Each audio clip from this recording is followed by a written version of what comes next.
Hello and welcome. You're watching The Big Picture with the host Rajat Kane. In this edition of show, we'll focus on the US pullout of troops from Afghanistan. Well, the US President Joe Biden announced departure of American troops from Afghanistan by September 11 this year, coinciding with the 20th anniversary of the attacks in 2001. The longest running conflict in the US history, the war in Afghanistan has led to deaths of nearly 2,400 American troops and the cost the country around 2 trillion US dollars. Former President Donald Trump, who lost re-election to Biden in November last year, too had set the withdrawal deadline for the US this year, withdrawal of troops this year. Announcing the pullout, President Joe Biden declared on Wednesday that it's time to end the war forever in Afghanistan. Well, what would be the implications on Afghanistan of this issue, and of course, like the ramifications in the South Asian region and especially to India? To discuss further on these issues, we're joined with our guest, former Ambassador Vivek Karju. Many thanks for joining us, sir. And foreign affairs experts, Dr. Sriram Chaulia is also with us.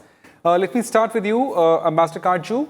Sir, I know there is a debate in the merits of whether this war has been largely successful or not from the US perspective.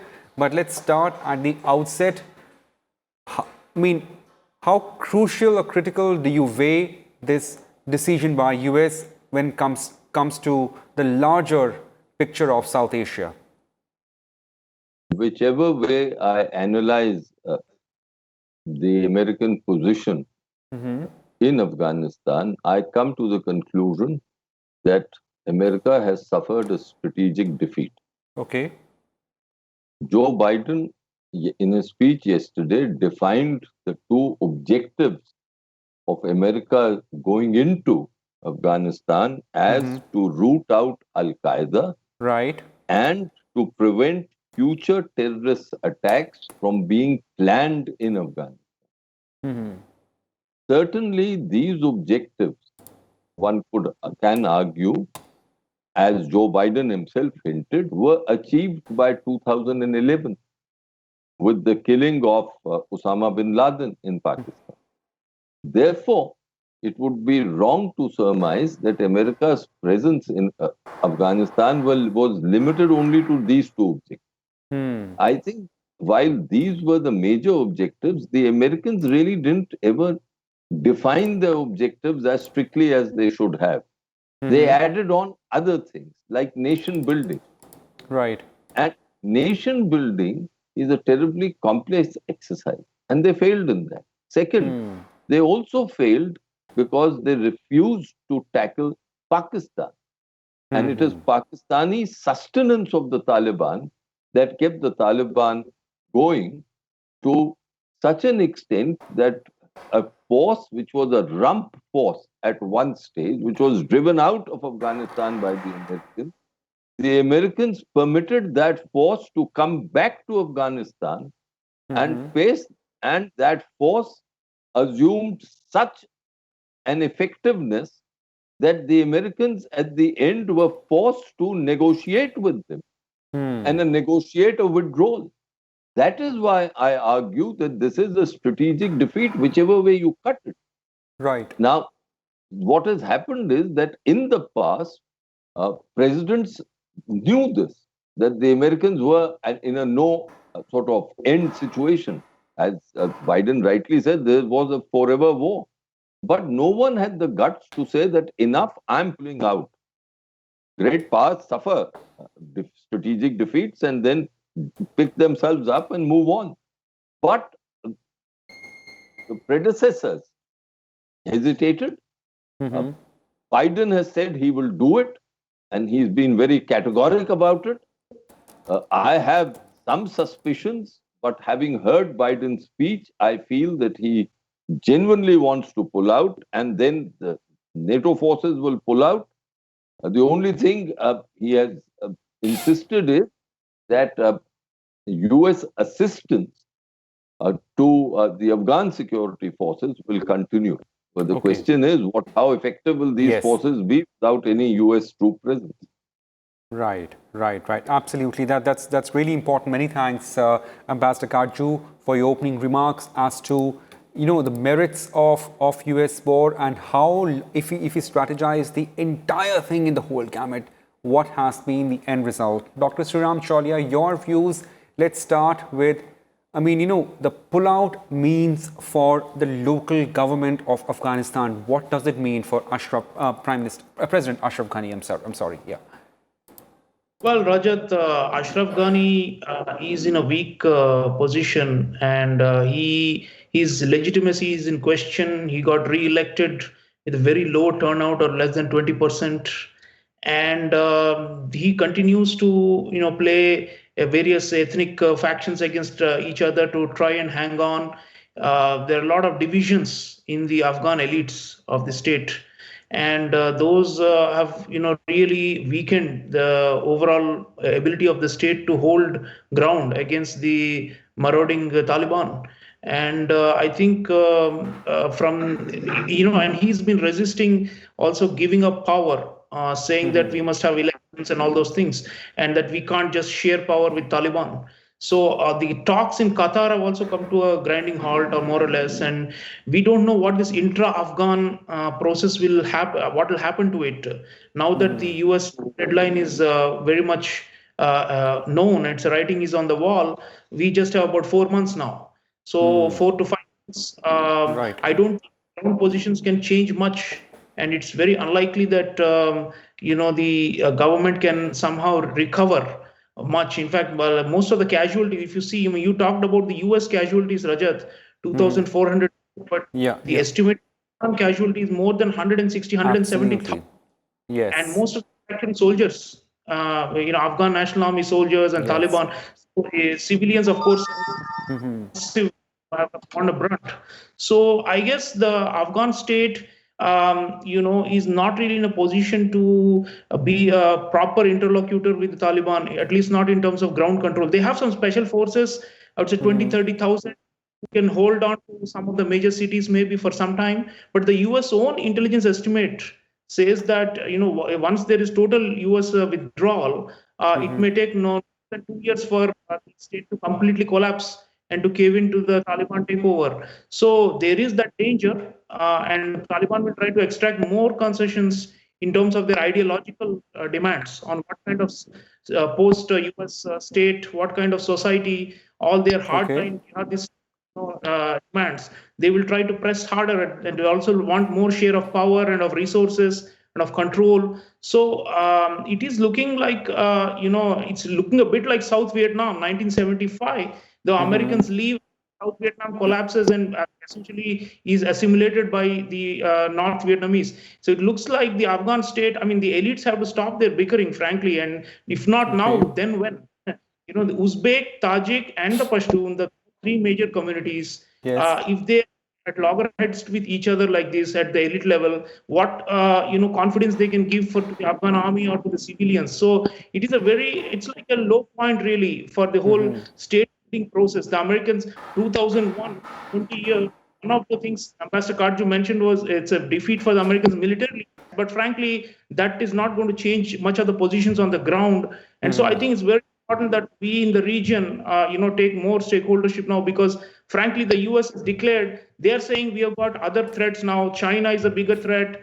Russia is a bigger threat. We are going to focus on all those conventional problems now. Terrorism, according to the US, is no longer a big national security threat at all. So their priorities have shifted. But for us, in the region, terrorism and the stability of the Afghan state, preventing civil war, those remain our primary goals. So I think Yes. the ball is now in our court, and we have to take the ownership. Right, right. Absolutely. Many thanks, Dr. Chaulia, for your opening remarks. Professor Karju, your views on position of President Ashraf Ghani, Afghanistan President Ashraf Ghani, post the US troops withdrawal, vis-a-vis, peace deal, quote unquote peace deal, possible peace deal with Taliban, or the collapse of that. Look, let's take two scenarios. The first is what has been mentioned in the US draft plan. It has been mentioned that it has been mentioned in the draft plan that there will be discussions between the two sides for the formation of an interim government. Hmm. It has also been mentioned that the leadership of this interim government will be decided by the Taliban and what I call the Kabul elite. Now, uh, quite clearly, Ghani's chances of heading such an arrangement are extremely limited. Okay. Not only the Taliban, but most sections of the Kabul elite will not accept. Hmm. Now, that is why he is saying that he'll hand over power to an elected president, knowing full well that elections in such a situation are almost impossible to conceive. So the chances are that if in through their dialogue, the Taliban and the Kabul elite come to some kind of an arrangement on on reduction of violence, on an interim arrangement, then Ghani will not be on the scene. The second prospect is that there is no arrangement and there is a free for all. There's a collapse. Then the question is, can Ghani continue in his present position? That will depend on the coherence of the Kabul elite, because on the coherence of the Kabul elite depends the coherence of the Afghan national security forces. Hmm. And there are major question marks on that score. We don't know how it will turn. Quite frankly, no one can predict. So, from whichever way you look at it, President Ghani's position is in great jeopardy, in very great jeopardy. He Okay. came on the basis of US support, and that support has gone or is going. So it leaves Ghani in an extremely vulnerable position, and he knows this. And everyone in Afghanistan knows this. Everyone in the international community knows this. So the question now, as far as I can see, from a narrow Indian viewpoint, is what do Right. we do? Yes, yes, absolutely. Yeah. In the second scenario, Ambassador Karju, as you say, if it's free for all, then I mean, then what are the options for India? And especially when we have in our, in the recent statements by External Affairs Minister that India supports talks between Afghan government and Taliban. Of course, that was also a subtle shift in our approach towards Afghanistan crisis. But if, hypothetically speaking, there comes to be a scenario of the second one that you just mentioned, then what would be options for India? You've rightly said there was a signal of a subtle shift, but unfortunately, that shift has not, to my mind, has not gone far enough. Okay. If today we wish to be a major player or a player of any consequence in Afghanistan, we have to have open links, and consequently, we should be acceptable to all political players and all sections of opinion in Afghanistan, and that includes the Taliban. But for some reason, which I've never been able to understand, we have stubbornly refused to have open contacts with the Taliban. I don't know what's happening behind the curtains, but open contacts we've shunned with the Taliban. Now, that has weakened our position when it comes to peacemaking. Because while even Biden said this, that now, in a sense, he was, to my mind, transferring responsibility to the region, and he singled out Pakistan, India, Russia, China, and Turkey. Interestingly, he excluded Iran, even though I think Iran was included in earlier in the draft peace plan, that something under the UN rubric. So we are the only country in this group who has no contacts with the Taliban. So I think the first thing, whatever be the scenario that we are seeing, is for us to invite the Taliban. Now, invitation to the Taliban or talking to the Taliban does not mean, and I repeat, it does not mean endorsing what their ideology, which of course in many ways is abominable.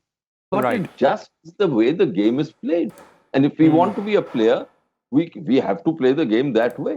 So, my second point is, in the 1990s, we were able to keep up resistance against the Taliban. Yes, yes. because there were 3 countries involved in that resistance. Remember, we don't have land boundaries with the Taliban as of now. We can say that we are neighbors and direct neighbors, but that territory of ours is under Pakistan's illegal control. So there is no contiguity of territory as of now. So therefore, the 3 who were there in the 90s, the 3 countries which made resistance effective to a degree and could prolong the situation were Russia, India, and Iran. Now, Russia and Iran have changed their positions completely. So, if we wish to see other scenarios, and I don't need to spell them out, how will you physically do it? That is the question that comes to my mind. Right. And I know a little bit about this because in the 90s, I was an official in MEA, in the Ministry of External Affairs, dealing with Pakistan, Afghanistan, and Iran. Okay. Right. Dr. Sriram Chaulia, I mean, do you also agree that perhaps we need to have some sort of an engagement with Taliban, of course, like not backing or not endorsing what they stand for, but at least in a subtle way so as to have some sort of a say in what happens to larger Afghanistan picture post the US troops pull out? Look, national security is our foremost consideration in Afghanistan, and we don't want a repeat of the scenario of 1996 to 2001, when the Taliban colluded with the Pakistan ISI, and Pakistan became a conduit for all these foreign fighters to move into Kashmir Valley and to create a mayhem and to try and support the cause of secession of Kashmir from India. So there is a direct link between the end of the Soviet occupation of Afghanistan and the upsurge in Kashmir. So we don't want, now that the US occupation is ending, we don't want a repeat of that scenario, right? So for that, definitely, look, there's one view is that the Taliban are not really global in the sense like there's a core of the Taliban leadership which is very Afghan centric and Afghan or Pashtun nationalist or Afghan nationalist, whatever you want to call it. So they don't really have broad, regional ambitions. They don't want to really attack India per se, and some of them are often quoted in the media saying we don't have any enmity per se with India. But on the other hand, the Pakistanis want to use the new context of a post-US. They will want to continue to funnel their proxy wars using the ungoverned spaces of Afghanistan. I mean, just because the US leaves, and even if there is a settlement, so to say, or power sharing, there will be a lot of ungoverned spaces across the AFPAC region. Okay. Because these groups can gather and can carry out attacks with the connivance of the ISI. So that has to be prevented. So we need to, maintaining contacts with Taliban is one thing, but I think we need to also have a regional understanding with all the players except Pakistan, which is to monitor the movement of these foreign fighters. In fact, Dr. Jaishankar recently, when he was in Tajikistan, at the heart of Asia, he was talking about the need for, he said, there is a collective endeavor. We must all have check these foreign fighters crisscrossing the porous borders and being enabled by these nefarious groups like the ISI. So it's very important that we have to check this movement of jihadists because imagine 20 years they've been fighting. Now suddenly there is no US or NATO forces anymore after 4 or 5 months. Where will they channel their energies? A lot of these fighters, Pakistani, Afghans, Arabs, Chechens, Uzbeks, they're connected to other regional terrorist groups. Jaish-e-Mohammed and Taiba, for example, have got camps there. And they are very closely allied with Haqqani and with Al-Qaeda and with Taliban. So likewise, the movement of Uzbekistan, Hizb ut-Tahrir, all these, the anti-Shia, even the ISIS, so-called ISIS faction in eastern Afghanistan, they are against Iranian interests. Now, all these countries, Iran, Central Asian countries, India, even China, there is a small border between Afghanistan and China in the Wakhan corridor in the far northeast of Afghanistan, direct border. They cannot be assured that the jihadis will not flow across. So there are a lot of externalities. What I was saying earlier, that the US can say there is no threat of a direct attack on US homeland from Afghanistan, and that may be factually correct, the intelligence estimate. But the region is not safe. And so Dr. Jaishankar had this point about double peace. He was saying we need, first of all, a settlement and prevention of civil war inside Afghanistan. But Yeah. likewise, we in the region, the two are interconnected, which means stopping these transnational terrorist networks from utilizing this post-US scenario. So I think that's where we have to come together. Engaging with Taliban is only one part of things. The other thing is pressure on Pakistan, especially by all the regional players, because otherwise, counting on the US to come in now and then and do some aerial attacks, that's not going to change much. What will change is the Pakistanis, we have to monitor the movements, through satellite and other means, and we have to really impose a cost on Pakistan, the whole region, to say because of you, the the spillover of the Afghan war is affecting all our national securities. So it's very important that we have this like a pincer kind of a thing, and to control and restrain Pakistan, because otherwise what will happen is the ISI, they're already celebrating. They're saying September 11th, the Americans suffered the first blow in 2001. September 11, 2021, they're going to finally pack up and leave, last vestiges, which means a complete victory for what they consider to be the Islamist or the jihadist cause. So Right. anyone who they consider infidels or targets in the region, be it Iran, be it Central Asia, be it India, we are facing a mortal enemy now. And we cannot Okay. rely on any kind of check and balance inside Afghanistan through NATO presence. So it's very important that the region comes together for peace and security and comes with a strategy. One is to contain Pakistan, the other is to monitor movements and to name and to continuously shine a focus on this pipeline. No, we don't want Pakistan to be the pipeline once again that will destabilize the whole region.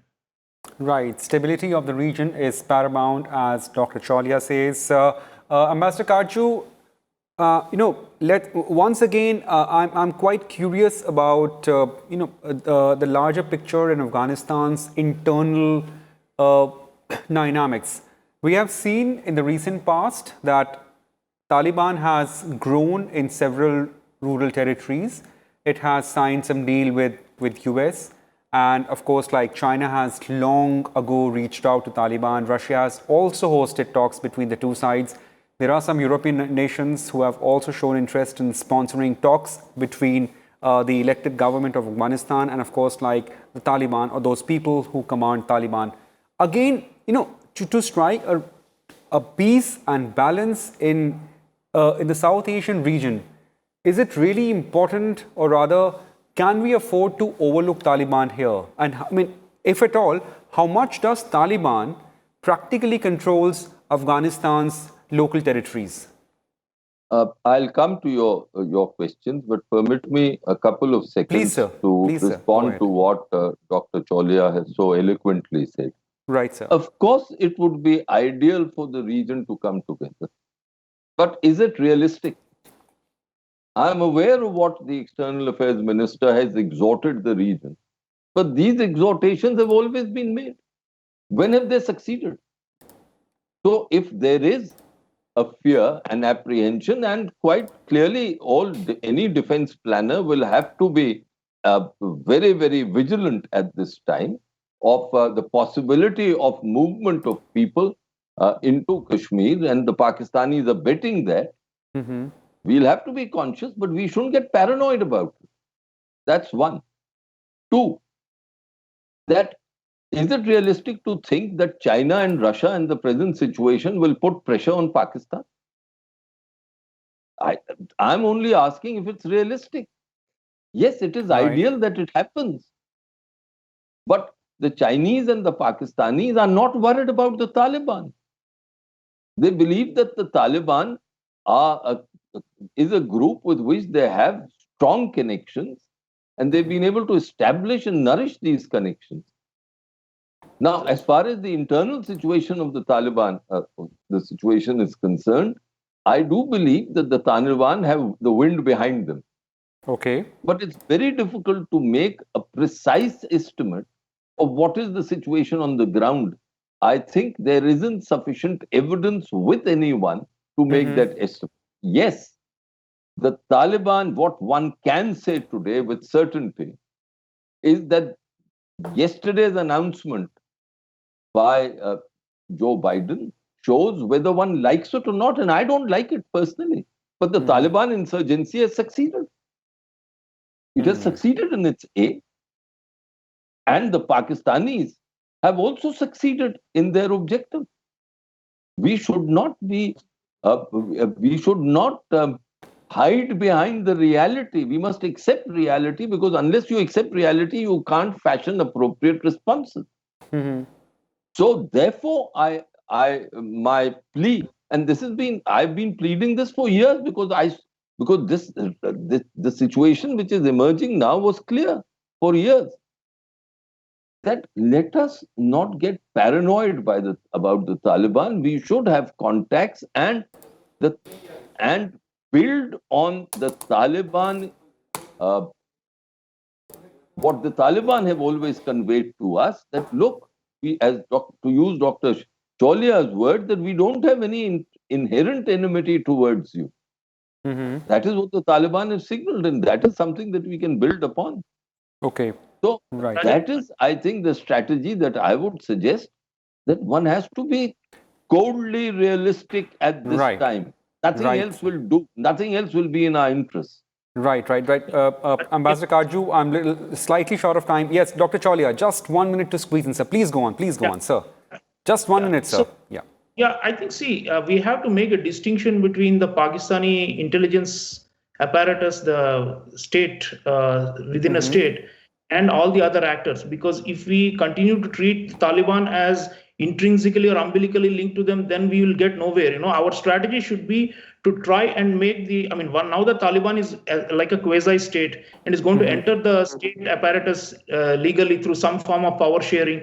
We should try and hold them to that and say, like, Afghan nationalism, we will help you with development, with reconstruction, with aid and all these things, all the external players. But you please, dissociate yourself to the extent, because Pakistanis cannot give you money for reconstruction. Pakistan themselves is broke. They cannot help in Afghan reconstruction of the new state. So there's some leverage there. And the second is, I'm saying we have to deal with the Central Asian jihadist groups, and even the Chinese, for that matter, have to think hard, because with the Xinjiang oppression becoming so global and becoming a red rag to the bull for jihadists, I won't be surprised if post-US Afghanistan starts exporting jihadists into the Chinese territory.